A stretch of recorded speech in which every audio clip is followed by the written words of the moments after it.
Praise the Lord. கர்த்தருடைய பரிசுத்த நாமம் மகிமைப்படுவதாக. இன்றைய தியானம் 2 நாளாகமம் 16ஆம் அதிகாரத்திலிருந்து 19ஆம் அதிகாரம் வரை. இந்த நாள் தியானத்திற்கான தலைப்பு, யோசபாத் ராஜாவின் உயர்வுக்கு காரணம் என்ன? யோசபாத் ராஜாவை குறித்து வேதம் இவ்வாறு சொல்லுகிறது. 17ஆம் அதிகாரம் 12ஆம் வசனத்தில், யோசபாத் வர வர மிகவும் பெரியவனானான். 11ஆம் வசனம் சொல்லுகிறது, பெலிஸ்தியரும் கூட யோசபாத்துக்கு காணிக்கைகளை கொண்டு வந்தார்கள். கர்த்தருடைய பிள்ளைகளுக்கு விரோதமாக பெலிஸ்தியர்கள் எப்பொழுதுமே காணப்பட்டார்கள். அது சவுலுடைய நாட்கள், சிம்சோனுடைய நாட்கள், தாவீதுடைய நாட்கள், எல்லா நாட்களிலும் பெலிஸ்தியர் கர்த்தருடைய பிள்ளைகளுக்கு விரோதமாகவே எழும்பினார்கள். ஆனால் இந்த இடத்துல அவர்கள் கூட யோசபாத் ராஜாவுக்கு காணிக்கைகளை கொண்டு வந்தார்களாம். 18ஆம் அதிகாரம் 1 வசனத்தில், யோசபாத்துக்கு மிகுந்த ஐஸ்வர்யமும் கனமும் உண்டாயிருந்தது. இந்த 3 வசனங்களை படிக்கும்போது யோசபாத்துக்கு ஒரு தனித்துவம் வாய்ந்த ஒரு வெற்றியை கர்த்தர் கொடுத்திருக்கிறார். மற்ற ராஜாக்கள் எல்லாம் பார்க்காத விதத்தில் யோசபாத் ராஜா ஒரு வெற்றியை, ஜெயத்தை அவர் பார்த்திருக்கிறார். அதற்கு காரணம் என்ன என்று நாம் இன்றைக்குள்ள இந்த தியான பகுதியில் பார்க்க போகிறோம். இதற்கு ஒரு 5 காரணங்களை இந்த பகுதிகளிலிருந்து நாம் தியானிக்கலாம். முதலாவதாக 17ஆம் அதிகாரம் 3ஆம் வசனம் சொல்லுகிறது, கர்த்தர் யோசபாத்தோடே இருந்தார். இப்போ யோசபாத் ராஜாவுடைய வெற்றிக்கு, ஜெயத்திற்கு, ஆசீர்வாதத்திற்கு முக்கியமான காரணம் என்னவென்றால், கர்த்தருடைய பிரசன்னம் அவரோடே இருந்தது. நம்முடைய வாழ்க்கையிலும் கூட ஒரு தனித்துவம் வாய்ந்த ஒரு ஜெயமான வாழ்க்கைக்கு மிக மிக அத்தியாவசியமான தேவை என்னவென்றால், கர்த்தருடைய மாறாத பிரசன்னம்.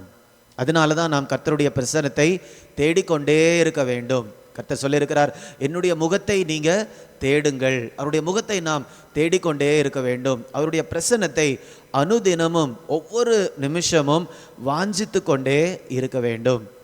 இரண்டாவதாக 17ஆம் அதிகாரம் 4ஆம் வசனத்தை நாம் வாசிக்கும் போது, யோசபாத் ராஜா கர்த்தருடைய கற்பனைகளின்படி நடந்து கொண்டான். நம்முடைய வாழ்க்கையின் வெற்றிக்கு இன்னொரு முக்கியமான காரணம் என்னவென்றால், கர்த்தருடைய வார்த்தைக்கு கீழ்ப்படுகிறது. ஒருவேளை இந்த காரியங்களை நாம் தொடர்ந்து தியானிக்கிறதுனால இது ஒரு அடிப்படையான காரியமாக காணப்படலாம். ஆனால் இதுதான் மிக மிக முக்கியமான காரணம்.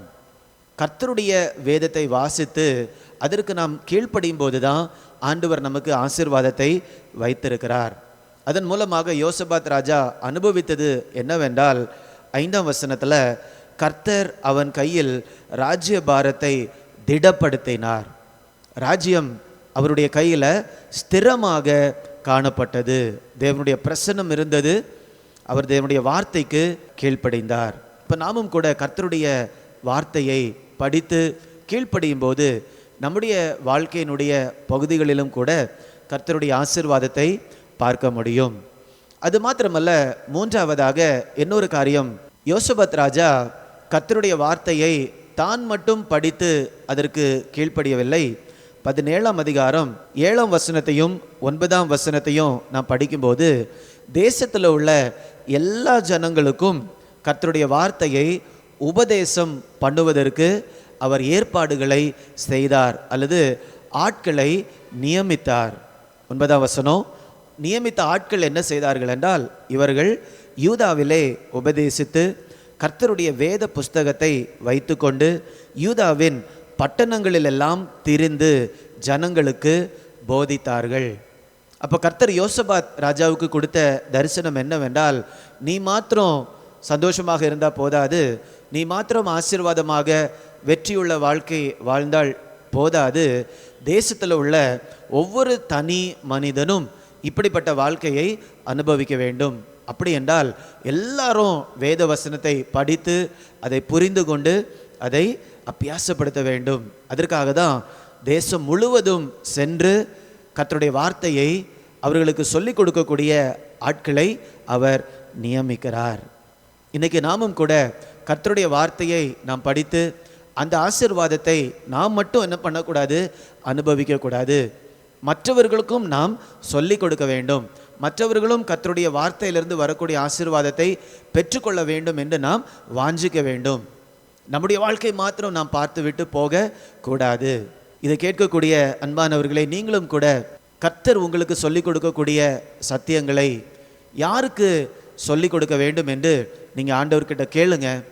ஆண்டவர் யாருடைய பெயரை உங்கள் மனசில் கொண்டு வருகிறாரோ அவர்களுக்கு ஏதோ ஒரு விதத்தில் நீங்கள் கர்த்தர் உங்களுக்கு சொல்லிக் கொடுக்கக்கூடிய காரியங்களை கற்றுக் கொடுங்கள். அப்போ ஆண்டவருடைய ஆசீர்வாதம் உங்களுக்குள்ளாலே தங்கி இருக்காது, மற்றவர்களிடத்திற்கும் கடந்து செல்லும்.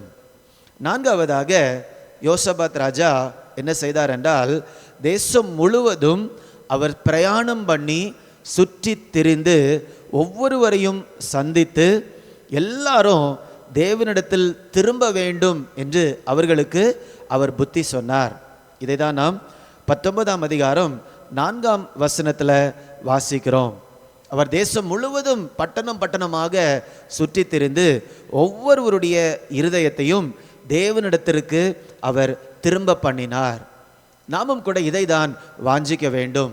நாம் மட்டும் ஜெபிக்க கற்றுக்கொண்டால் போதாது, நாம் மட்டும் தேவ வசனத்தை படித்து அதை அபியாசித்தால் போதாது, நம்மை சுற்றி இருக்கிறவர்களும் கர்த்தரிடத்தில் திரும்ப வேண்டும் என்ற வாஞ்சையோடு நாம் ஜீவிக்க வேண்டும். யோசபாத் ராஜா ஒரு ராஜாவாக இருந்தார். அவர் மற்றவர்களிடத்தில் சொல்லிட்டு அவர் என்ன பண்ணியிருந்திருக்கலாம், அவர் எருசலேமிலேயே இருந்திருக்கலாம். ஆனால் அவர் அப்படி செய்யவில்லை. பட்டணம் பட்டணமாக சுற்றி திரிந்து ஒவ்வொருவரும் மனம் திரும்ப வேண்டும், கர்த்தரிடத்தில் திரும்ப வேண்டும் என்று சொல்லி அவரால் இயன்ற மட்டும் அவர் உதவி செய்தார். நாமும் கூட அப்படிதான் மற்றவர்களுக்கு உதவி செய்வதற்கு வாஞ்சிக்க வேண்டும். இன்னும் ஒரு காரியத்தை கூட நம்ம பார்க்க போகிறோம். யோசபாத் ராஜா நல்ல தலைவர்களை அவர் உருவாக்கினார். நிறைய காரியங்களை மற்றவர்கள் செய்வதற்கு ஊக்கப்படுத்தினார். 19ஆம் அதிகாரம் கடைசி வசனத்தில் அவர் உருவாக்கக்கூடிய தலைவர்களை பார்த்து சொல்லுகிறார், நீங்கள் திடமனதாய் இருந்து காரியங்களை நடத்துங்கள், உத்தமனுக்கு கர்த்தர் துணை என்று சொன்னார். அப்போ யார் யாரெல்லாம் தலைவர்களாக பல துறைகளில் அவர் உருவாக்கி கொண்டு இருக்கிறாரோ அவர்களுக்கு நம்பிக்கையும் கூட அவர் ஊட்டினார். கர்த்தருடைய வல்லமையை தன்னுடைய வாழ்க்கையில் அவர் அனுபவித்திருக்கிறார். இதுக்கு முந்தின அதிகாரங்கள், இனி வரக்கூடிய அதிகாரங்களில் நம்ம படிக்கும்போது கர்த்தருடைய வல்லமையை யோசபாத் ராஜா தன்னுடைய வாழ்க்கையில் அனுபவித்திருக்கிறார். ஸோ அந்த அனுபவத்திலிருந்து மற்றவர்களை ஊக்கப்படுத்துகிறார், திடப்படுத்துகிறார். அவர் சொல்லக்கூடிய வார்த்தையை பாருங்களேன், நீங்கள் திடமனதாக இருந்து காரியத்தை நடத்துங்க, எதை பார்த்தோ நீங்கள் சோர்ந்து போகாதுங்க, நம்பிக்கையை இழக்காதுங்க, நீங்கள் காரியத்தை செயல்படுத்துங்க. உத்தமமாக நடக்கும்போது கர்த்தர் உங்களுக்கு துணையாக இருப்பார். நான் இதை செய்ய போகிறேனே, இந்த காரியத்தை நான் துவங்க போகிறேனே, யார் எனக்கு துணை செய்வாங்க?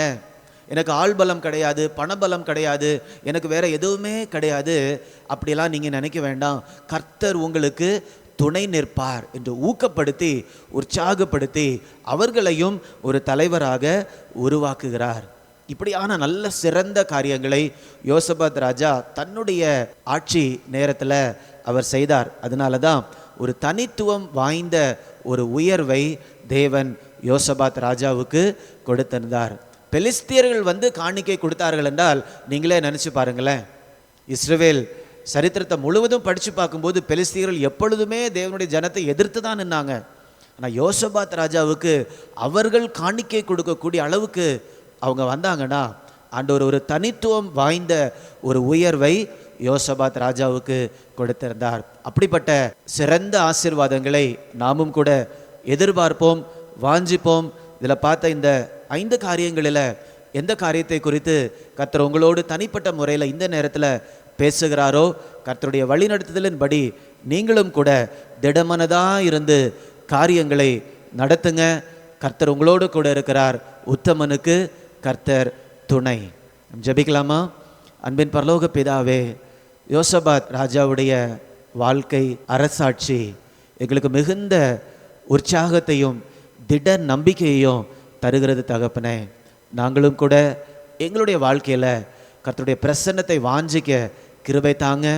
உடைய வசனத்தை வாஞ்சித்து படித்து கீழ்ப்படிய ஆண்டவர் கிருபை தாங்க.